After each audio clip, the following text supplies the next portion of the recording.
Hey everyone, it's me, Attacker72 here, and in today's video, I'm back with part 2 of debunking almost every single anti-Sora argument ever. And, well, I said almost, not everything, but still. And I'm making this video because in case you haven't seen part 1 yet, you should go check it out on the channel right here, and I will also leave the part in the descriptions below in case you want to catch up. And I'm basically making this video because there's been a whole war going on between the anti-Sora versus the Sora arguments and all that. Because I've been seeing people saying that Sora belongs in Smash, while some people say Sora does not belong in Smash and all that. So, pretty much, and keep in mind that I'm not making this video just because I disagree with your opinion. I'm only making this video because some of the arguments I just see pretty much has no credibility and has no sense at all. So, with all that out of the way, let's just get straight into this entire thing. Last part of the video we pretty much ended up on the high note where we explained of how Sora can actually have more than two songs added when Sora gets into Smash Ultimate. So now we're going to this part. Kingdom Hearts isn't even on Nintendo. Well, let me tell you this, guys. Yes, it is, because Chains of Memories was on the Game Boy Advance, which was the original version before the PS2 remake, which is why the game is called Chain of Memories. Recoded in 358.5 days on the DS, and Dream Drop Distance on the 3DS. And yes, guys, I do have Dream Drop Distance on my 3DS right now, and it's pretty fun, but yeah, it was somehow difficult for me. But yet, still. And in case you're gonna say this whole Sora and Kingdom Hearts isn't even on the Switch yet, well, two things. One, they were supposed to put Kingdom Hearts 3 on the Switch, it's just the memory was too big. And two, so, let me tell you this, guys, because Banjo, Terry, and Joker wasn't even on the Switch yet. And discounted ports, Banjo wasn't even on the Switch yet, Terry isn't even on, and discounting is SNK ports, and Joker, well, it explains here in the bottom, after this. So clearly Sora and Kingdom Hearts have been on Nintendo. Also, Persona has only 3 games on Nintendo: Persona Q, Persona Q2, and Persona 5 Scramble. Only 2 of them featured Joker, and only 1 of them were announced and public knowledge at the time of Joker's reveal. Meaning Joker got in with only 1 appearance, and it was a spin-off. So how much does this really matter? So that kind of goes to explain it, because even though Persona 5 Scramble was announced, that wasn't after Joker was fully revealed for Smash for Switch. Well, Smash Ultimate DLC. And Persona Q2 wasn't even recognizable yet, and it was only released on 2019 in the West, while 2018 we pretty much got it on the 3DS. Alright, this is something I kind of rarely hear nowadays, but still, I think I saw some of them saying this. Sora isn't highly requested. Well, let me tell you guys, yes he is. Because let me tell you this, a lot of people actually wanted him. So many people actually made so many fan-made ballots about how high he is on the list and how big he is. And take these 2 unofficial ballots that were hailed, for example. And keep in mind that these ballots were actually made before E3 of 2019. Right here in the West, we got Sora. Banjo-Kazooie made it, so I'm not entirely mad. Sora is literally number 1. Then we got the Japanese one, and it's literally Sora again, with Steve in the bottom. So, oh yeah, really? So notice how high up Sora is on both of these? He's literally number 1 on both, yet he's not highly requested? How about the hashtag Sora for Smash tag trended with more than 10,000 tweets, and the same day HMK made his video about it? Still not highly requested enough? Oh yeah, plus, how about this recent Japanese poll where literally Sora is named the most wanted DLC character in the Japanese poll, with having 290 votes, literally having the runner-up of Devil May Cry and Monster Hunter, yet he is still not highly requested?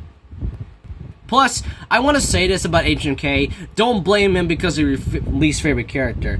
And also, why are you blaming him because he pretty much started the whole Sora thing? I mean, yes, I get he started the whole Sora for Smash trend thing, but he didn't actually start the whole Sora. He didn't actually start this whole, like, Sora is gonna be in Smash, when we fans actually wanted him from the beginning, ever since Brawl. So, I don't know why you're actually blaming him because he pretty much started this entire thing, when in reality, he didn't. So, I don't get it why, pretty much. If you think he's not highly requested, even after this, then sorry, you don't clearly know what requested means. Alright, I had to skip one because I did mention that one part in my last part, and this is something I heard a bit too much, and that is saying this, that Nintendo and Universal have a partnership. So why wouldn't Disney want to work together with Nintendo? I don't think people realize that Nintendo and Disney actually worked together already, well after the Disney and Universal deal was well known. You do realize that, guys, right? And look, here's a good example. We got the Disney Tsum Tsum Switch bundle, which pretty much has Disney related things with Disney Joy-Cons, the Disney dock, and the Switch system. If Disney had bad blood with Nintendo because of the Universal deal, why would this even exist? The bundle came in October of last year, well after the deal was known. Clearly Disney doesn't care who Nintendo works with, even if it's their competition. And yeah, guys, and keep in mind, they did work together back then when Nintendo was once a toy company, making literal cards and rice packages, which I don't get why, but still. So clearly, I don't see why this is even a valid argument. Alright, this is an argument I rarely hear, but some people just kind of think that this is the point of how Disney is stingy. Well, here's the thing, because Square Enix couldn't keep Sora in Final Fantasy. Why? How couldn't Nintendo keep him in Smash? It's that simple. Not make him a limited time deal. The thing is that the deal between Disney and Square Enix was clearly for Sora to be in the game for just a limited time. It isn't this Disney doesn't like putting Sora in stuff and keeping him there thing. It's clear that the deals being made were agreed to be limited time only. Nintendo and Sakurai aren't going to make a deal for Sora to be a limited time DLC fighter, so the same thing wouldn't happen. So yeah, guys, don't panic. This isn't going to be some sort of World of Final Fantasy deal or something, because he was only for a limited time only. And also, I just kind of want to say that Disney is pretty much more open of letting their IPs, and they're pretty much inviting developers to put games based on them. Like, they could possibly make some sort of Donald Duck or Goofy or Mickey Mouse game, whatever or something. And here's something I just don't get at all. Kingdom Hearts is too overrated for Smash. Let me tell you this. What? Look, that's just such a subjective thing, as it says here. And two, we have way bigger series that are popular that is literally in Smash already. Literally series being overrated, kind of like the series being overrated as an argument just doesn't make sense. Series that are, and besides, the series in there are more bigger than Kingdom Hearts. So why is it being why are you saying it being overrated? And people say that he's not iconic. How is he not iconic, I ask you? Have you seen how many iconic characters are in Smash Bros? Mario, Link, Banjo and Kazooie, Terry Bogard, Snake, Ryu, those characters are iconic. Kingdom Hearts, Sora is literally one huge iconic character in the game, next to at least Riku and Roxas, I think. I don't know. And after that, this is something I actually want to mention, because some people think about this whole, like, characters that were born in video games, because characters like Android 21, who is pretty much a character from Dragon Ball FighterZ, and she didn't appear in an anime, and it also includes the avatar from South Park. Now, that is completely different, because that point's saying this. The difference is their series aren't video game series, unlike Kingdom Hearts. They didn't originate as video games, but rather as a cartoon. The other a manga or anime. Kingdom Hearts originates as a video game, and therefore all the characters from it are video game characters. So I don't know why you're saying like Android 21 could just join. So, and I'm sorry you guys wanted Android 21. I mean, she would have been cool, but let's be honest, we all know that characters like Goku and Kirito and Naruto would have actually like be added to the game anyway. We all know that.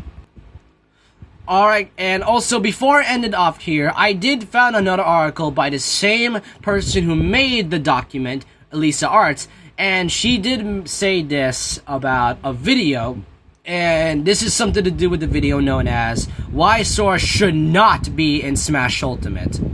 And it is by Rash Plays. And no, guys, in case you're asking me, I'm not going to read this entire thing because there's literally like 52 points and there's a lot of reading I have to do, which I really do not want to do that. So I'm just going to here put this document in the descriptions below in case you want to read it. And honestly, guys, the video, if you guys seen this video, you might kind of been like a bit disagreeing with this entire thing. So, here it is, guys. With all that, I am finally finished debunking almost every anti-Sora argument out there. So with all that out of the way, let me know your opinions about this. Do you think these points actually do make sense now? Do you all understand of why Sora can be in Smash Brothers and why the whole anti-Sora arguments are just nothing but invalid excuses and all that? And let me know if you guys want Sora in the game. Do you want Sora in the game? Do you not want Sora in the game? And don't get me wrong, I get you don't like the character. It's just seeing the whole arguments just doesn't make sense at all.